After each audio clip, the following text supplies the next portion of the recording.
bem-vindos a mais um episódio do podcast Raízes do Agro. Eu sou Tânia Silva e hoje o nosso convidado é o Murilo Cardoso.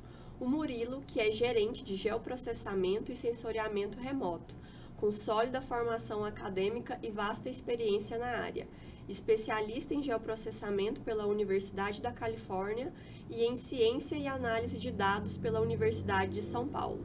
Foi agraciado com o prêmio MAP Biomas de Políticas Públicas de Combate ao Desmatamento por sua contribuição significativa em estratégia no setor. Bem-vindo, Murilo, ao nosso podcast. Obrigado, Tânia, pelo convite. É um prazer estar aqui, é uma honra. Espero que o papo seja bastante elucidador para todo mundo. Ai, que bom. Murilo, para a gente começar o nosso bate-papo aqui, explica para nós aí o que é o geoprocessamento e o sensoriamento remoto. Como que funciona isso? Para o pessoal entrar aqui no nível de qual que é a sua atividade, qual que é essa função exercida lá na Secretaria de Meio Ambiente aqui do Estado de Goiás. Legal. Vou começar pelo sensoriamento remoto, que esse é o mais simples de explicar. Que basicamente é a técnica de se extrair dados de qualquer tipo de alvo de forma remota. Então, se eu tenho uma câmera que está apontando para a gente agora está captando a nossa imagem, então ele está absorvendo um tipo de dado. No sensoriamento remoto de análise espacial e de monitoramento da superfície, geralmente a gente utiliza dados comumente de satélites, né, com as câmeras que estão acopladas aos satélites, e também drones, que o drone hoje se popularizou, né? Não hoje, já tem um tempinho.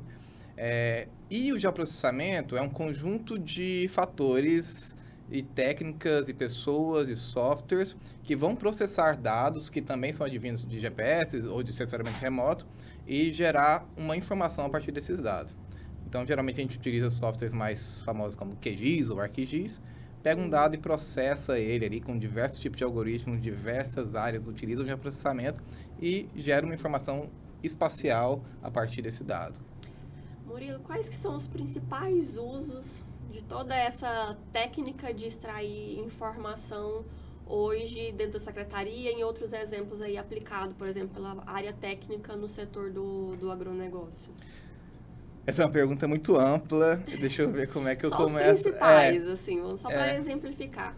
Pensando em geoprocessamento hoje dentro da secretaria, quais são a principal finalidade de uso dessas informações, dessa técnica hoje? Para que vocês utilizam dessa metodologia lá hoje? Beleza. Então, hoje, o geoprocessamento na SEMAD, ele ocupa um papel de muito destaque, né? Porque a secretária, bastante visionária, ela entendeu que as tecnologias, elas tinham que ser implementadas na secretaria para dar celeridade nos processos. Sempre bom frisar que sem perder critérios técnicos de análise, né? E o geoprocessamento, ele vem como base de todas as tomadas de decisões que tem na SEMAD hoje.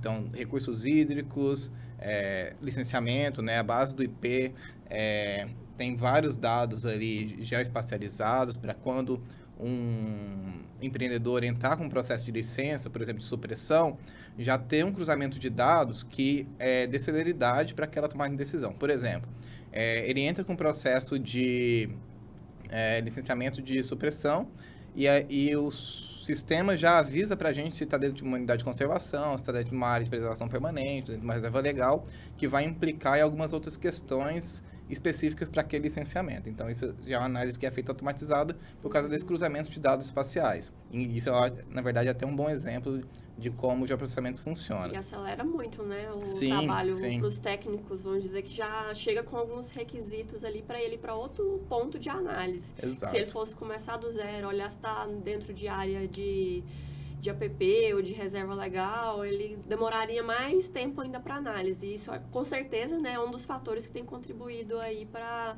diminuição do tempo de liberação dessas licenças, né, que tem sido um dos destaques aí da secretaria. Sem dúvida. Todas essas implementações, a criação do IP, claro, né, que é o carro-chefe dessa inovação do licenciamento, no Brasil como um todo, ele tem essa base tecnológica e essa base de dados bastante robusta baseado em dados espaciais, que dá essa celeridade, né? Então, a gente saiu aí de um prazo que demorava 5, 6 anos para uma licença para 40, 50 dias, quando o processo corre corretamente.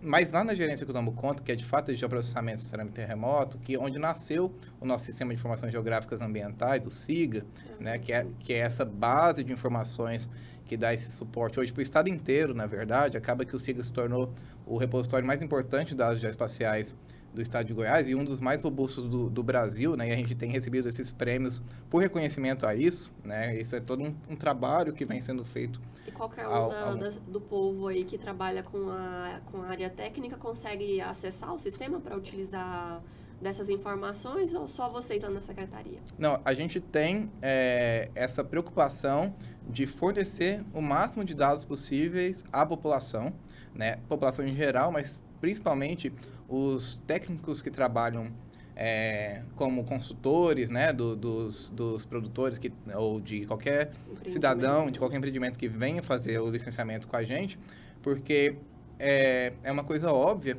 que quanto mais dados a gente fornece ao profissional, melhora a qualidade do serviço que ele vai entregar para a gente e assim também melhora a agilidade da nossa análise e a qualidade também, né? Já chega ali um dado muito pronto. Então, a gente tem a preocupação de fornecer o máximo de dados. Por exemplo, quando é um dado que tem dados sensíveis, por exemplo, infrações, ou mesmo licenças, a gente toma cuidado de retirar os dados sensíveis, tipo CPF, CNPJ, nome, e publicizar esse dado mesmo assim, excluindo esses dados que são sensíveis, né? E isso também é algo que é bastante reconhecido, então a gente tem recebido prêmios de transparência também. Hoje, Goiás é o primeiro lugar em transparência no combate ao desmatamento, né? E até saiu agora também, primeiro lugar em transparência no geral, em termos de serviço à população, né? Nossa, muito interessante isso, Murilo. Até a gente acompanha muito aí por meio dos jornais, né, da mídia, acompanhando as próprias redes sociais da secretaria, e a gente tem visto que a secretaria assinou um compromisso, não, o Estado, né, por meio da secretaria, assinou um compromisso de zerar o desmatamento, salvo engano, até 2030, né? Isso. E eu, com todas essas premiações, vi agora recentemente que o cerrado, embora tenha aumentado a quantidade de desmatamento do bioma cerrado, aqui no estado de Goiás, essa não é uma realidade. E grande parte disso fruto das ações que, vamos dizer assim, começa lá na sua unidade e depois vai para as outras áreas. Como que funciona o sistema hoje em relação à detecção, por exemplo, dos desmatamentos? Isso funciona em tempo real? Vocês acionam, depois a área vai lá e realiza a fiscalização? Como que funciona essa interação entre o momento que é recebida essa informação no sistema e vocês repassam isso para outra unidade o próximo passo na fiscalização? Isso é uma questão bastante curiosa, porque, assim, celeridade, você viu que é uma palavra que eu tenho dito muito desde que nós começamos a conversar.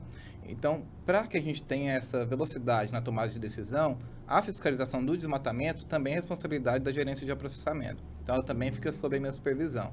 Ela só não fica sob a minha supervisão quando a gente não consegue fazer remoto. Então, eu não tenho a identificação do proprietário não tenho CAR, não tenho um CIGEF, não tenho uma base remota que eu possa consultar quem é o proprietário. Então, a gente começa no alerta de desmatamento, né? Esse é o nosso primeiro insumo para entender se há ou não desmatamento acontecendo. E aí, porque se a gente fosse passar o olho no estado inteiro, seria impossível, mesmo com a grande quantidade de servidores, né? Então, a gente utiliza desses alertas do Mapa Biomas, do Brasil Mais, que é um alerta que hoje ele tem uma temporalidade diária. Então, todo dia, se tem um desmatamento que aconteceu hoje, ele vai chegar para a gente hoje. Não vai demorar, porque é tudo feito por inteligência artificial. Nós temos também o SAD Cerrado, que é um sistema novo de alertas, e nós temos o DETER, que é um sistema já do INPE, que vem desde 2000, né, fazendo essa emissão de alertas de desmatamento. Então, a gente tem toda essa base de alertas na nossa plataforma, no SIGA. Ela cruza as informações com as plataformas? Sim. Cruzar informação hoje é o que eu digo sempre, é o nosso maior diferencial, porque a gente tem muita informação, muito dado. Então, não é que a gente tem uma plataforma melhor que os outros, e temos uma ótima plataforma também, mas a gente tem muito dado, a gente preza muito pela qualidade e quantidade de dados que a gente tem, porque quanto mais dado, mais inferência, mais informação e mais rápido a gente consegue tomar uma decisão. Então, isso está tudo no SIGA, a gente tem acordo de cooperação com essas instituições, o INPE, com o MapBiomas, e a gente consegue ter esse dado no SIGA diretamente lendo no servidor dessas instituições. Então, vem o DETER, vem o MapBiomas direto. Então, o analista vem, recebe esse dado, esse alerta, identifica qual que é a propriedade. Primeiramente, ele vai identificar se tem licença ou se já não foi autuado, né? Porque essas bases da SEMAD também, claro, estão lá. Então, se uma licença foi emitida pela SEMAD agora, ela já está no SIGA, espacializada. É em tempo real isso, né? Para que a gente não corra o risco de autuar uma área que já está licenciada.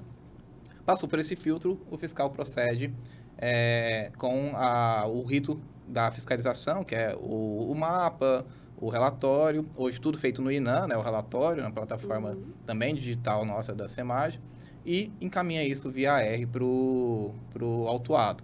Né? Então, todo o fluxo ele é remoto, salvo quando a gente não consegue identificar quem é o autuado. Né? Então, esse fluxo todo, essa celeridade, os números, e é um conjunto de coisas, né, que fizeram com que a gente tenha conseguido reduzir o desmatamento no estado, né? O licenciamento célere, a fiscalização atuante e várias outras políticas de meio ambiente e acordos com o setor do agro, né? A gente tem um diálogo bastante importante com a FAEG, né? Nesse sentido, e até foram juntamente a eles que foi feito esse pacto, né, essa conversa do Pacto do Desmatamento Legal Zero até 2030, ele é um acordo de vários setores, né, não é algo imposto pela SEMAD, é um acordo entre a SEMAD, setores do agro, de governamentais, porque se entende que a gente precisa preservar para ter recursos naturais à disposição, né, tipo água principalmente, e o mercado exige isso, né? Não são apenas, apesar de conflitos de divergência entre entendimentos dessas barreiras econômicas colocadas principalmente pela Europa, e esse diálogo com a China que também já tem demonstrado interesse em colocar essas barreiras, mas a gente tem que entender e ler o mercado, né, nesse sentido, e esse acordo é importante tanto para preservar os recursos que nós temos, quanto para ter um agro mais forte e mais competitivo em relação... Valoriza os produtos oriundos desse setor, sem dúvidas. É até importante aqui, ele falou em relação ao pacto pelo não desmatamento. É importante frisar desmatamento ilegal. Isso, é exatamente nisso que eu quero entrar. Porque quando a gente fala em desmatamento, a gente imagina qualquer tipo de desmatamento. Mas existem desmatamentos que são autorizados. Porque tem a propriedade, tem áreas que podem ser abertas desde que tenha a devida autorização via licença do órgão ambiental. Então, quando ele fala que a Secretaria de Estado, junto com essas instituições, a Federação da Agricultura, né, e da Pecuária, e outras instituições e agentes ali envolvidos, por exemplo, no setor imobiliário, também por vezes para aberturas de novos loteamentos, Sim. também realizam, né, essas aberturas de áreas para construção ali desses empreendimentos. E aí a gente tem que esses setores, eles precisam do licenciamento. Então, antigamente, pela demora do processo de licenciamento, acabava acontecendo muitos desmatamentos ilegais e autuação por essas espécies de desmatamentos. E aí, hoje, em razão da celeridade, há esse estímulo para que se haja em conformidade com a lei. Sim. E toda a sistemática, todo o processo funcionando, auxilia todo mundo poder trabalhar e andar alinhado. E quando vai fazer a venda desses produtos aí para nível internacionais, a gente tem visto em várias discussões em relação à União Europeia, né? Agora recente até com um episódio com o Carrefour da França em relação à aceitação dos produtos brasileiros. E você vê sempre a motivação em razão do desmatamento, né? Sendo uma barreira ali para a obtenção desses produtos. Hoje tem, por exemplo, a moratória da soja, oriunda desses acordos internacionais, e a gente vê que tudo isso que vocês vêm construindo e aprimorando ao longo do tempo tem contribuído para aperfeiçoar, porque, como se diz, a Secretaria ela é de Meio Ambiente, mas ela também é de Desenvolvimento Sustentável, né, Murilo? É muito importante frisar essa grande diferença entre a supressão regularizada e um desmatamento, né? Que a gente trata com essas duas nomenclaturas. Né? Quando é desmatamento, a gente já pressupõe que ele é irregular, e quando a gente chama de supressão, é porque a gente pressupõe que ele foi licenciado. Não que tem muita diferença entre as duas coisas, né? Apesar de a gente evitar a palavra desmatamento, porque o cerrado é muito mais do que mata, né? A gente tem campo, a gente tem savana e a gente tem as florestas fechadas, né? Então, a gente chama tudo de supressão de vegetação nativa. Até a lei, ela usa esse termo, né? Supressão de vegetação nativa, corte raso. Né? Que, existe uma confusão grande, às vezes, que a gente autua por uma supressão em campo de cerrado, e aí, às vezes, chega o produtor, às vezes mal assessorado até, e fala, não, mas lá só tinha mato, e não entende que aquele mato, ele é endêmico, ele também é cerrado, ele também tem uma contribuição. Uma proteção especial da legislação, né? Para ser suprimido, teria que ter passado pelo processo todo. E também tem uma fauna ali, uma biodiversidade bastante rica, né? O cerrado é um celeiro de biodiversidade bastante rico. Mas o mais importante em relação a ser uma supressão regular ou irregular, tá? E muitos defensores do desmatamento ilegal, sem ser... do desmatamento zero, independente se é legal ou ilegal, é falar que desmatamento é tudo igual, e não é verdade isso. Quando o desmatamento ou a supressão, ela acontece de maneira regularizada, existem vários pressupostos e condicionantes que aquela pessoa, aquele produtor que recebeu a licença, ele tem que cumprir, né? Então, se ele for suprimir uma árvore que ela é protegida, ele vai ter um estudo mais detalhado sobre aquilo, e ele vai ter que compensar aquela supressão. Né? Não é assim, eu posso suprimir aqui, então suprimir e acabou. Ele tem que compensar essa supressão, com plantio em outros lugares, entre outras coisas. Isso é só um dos exemplos. Mesmo que esteja fora das áreas protegidas legalmente, né? Porque o pessoal tem essa visão assim. Eu tenho uma propriedade, vamos dizer que em Goiás a regra é 20% da propriedade reserva legal. Se tem as áreas de APP que é definido lá em legislação, são aquelas áreas. Se você tem um excedente ali, você acha, não, eu posso abrir, eu já tenho meus 20% de reserva, mas mesmo com essa abertura, há um prejuízo. E por isso todo esse regramento que a Secretaria traz para fazer a compensação, né? Para quem vai implantar um novo empreendimento, construir aí, sei lá, pivô, né? Precisar de outorga, né? Para irrigação.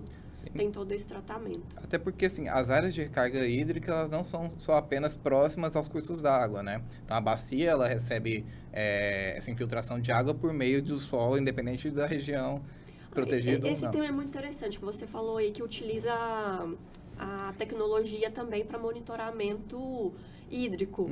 Você já ia explicando aí, mas conta um pouquinho mais como que funciona. Eu vi que agora, por exemplo, nós passamos por um período... Aqui em Goiás foi um pouco mais tranquilo, mas nós tivemos muitos focos de incêndios, queimadas, período longo, né, de estiagem, isso tem afetado a disponibilidade hídrica. E explica para nós por que esse ponto que você falou é bem interessante para o pessoal entender. Por que influencia para a recarga, por exemplo, dos aquíferos? A gente tem tido a questão também da conversão do solo de forma não adequada e tem impactado também na qualidade dessa água e dos cursos hídricos, né? Tornando a turbidez dessa água maior, que atrapalha até os abastecimentos aí das cidades, né? Explica pra gente como que é, até falando aí um pouco mais até fora da parte de geoprocessamento, né? Tá, vamos lá. Então, o ciclo dos... como é que eu posso explicar isso? A gente tem uma dinâmica dos cursos hídricos bastante dinâmica, a palavra é essa. Então, a gente tem as chuvas que abastecem esses cursos hídricos diretamente, né? Então, elas escorrem ali para aquela declividade, onde o curso d'água passa, e também há um abastecimento subterrâneo disso. Né? Então, que as nascentes brotam daí, né?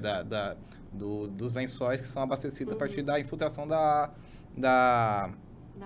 da água, da chuva no solo, que vai ali para aquelas bacias que estão submersas. Então, se a gente tem um solo muito compactado, por exemplo, que ele não tem o manejo correto, ele não vai ter infiltração. Então, essa água vai escorrer muito mais rápido para o rio, o rio vai expandir da capacidade dele e vai ter erosão, e a erosão vai fazendo o rio ficando com a calha maior, e aí vai tendo mudanças nos meandros, e vão secando, e a gente tem um problema sistêmico aí em cadeia que vai acontecendo, né? Então, basicamente é assim que são feitas as recargas, enfim, dos cursos da água e a manutenção deles, somada à vegetação ciliar que fica ali. E a importância das APPs, entre outras coisas, é essa, né? Proteger as calhas dos rios para que ele tenha ali uma possibilidade de aguentar esse volume de água que às vezes aumenta, porque as chuvas são torrenciais, e com as mudanças que a gente tem tido nas dinâmicas de clima e de tempo no estado, a gente tem as secas aumentaram, né? O período de estiagem está maior, e as chuvas elas estão concentradas num tempo menor. Então, vem pancadas de chuvas muito maiores que a gente tinha antes em uma sequência. Então, essas chuvas vêm e ocorrem enchentes, ocorrem alagamentos e ocorre perda de safra, entre outras coisas, né? Então, a gente vê que a gente vai explicando uma coisa e vai desencadeando em outra, né? E o monitoramento da SEMAD hoje de cursos d'água e de abastecimento, ele é bastante inteligente, né? Então, a gente tem sensores nos principais rios e córregos do estado, né? Justamente para acontecer isso, né? Você vê que períodos de estiagem no país, quando vem as notícias para o estado de Goiás, a gente tem sofrido muito menos com falta de água. Na verdade, a gente não tem sofrido com falta de água, né? Então, se você vê notícias de 6, 7 anos atrás, Goiânia faltava água todo mês de setembro, outubro. Hoje em dia isso não acontece mais, né? Por quê? Porque a gente faz uma gestão do abastecimento bastante inteligente, justamente com a Saneago e o laboratório responsável por isso dentro da SEMAD também.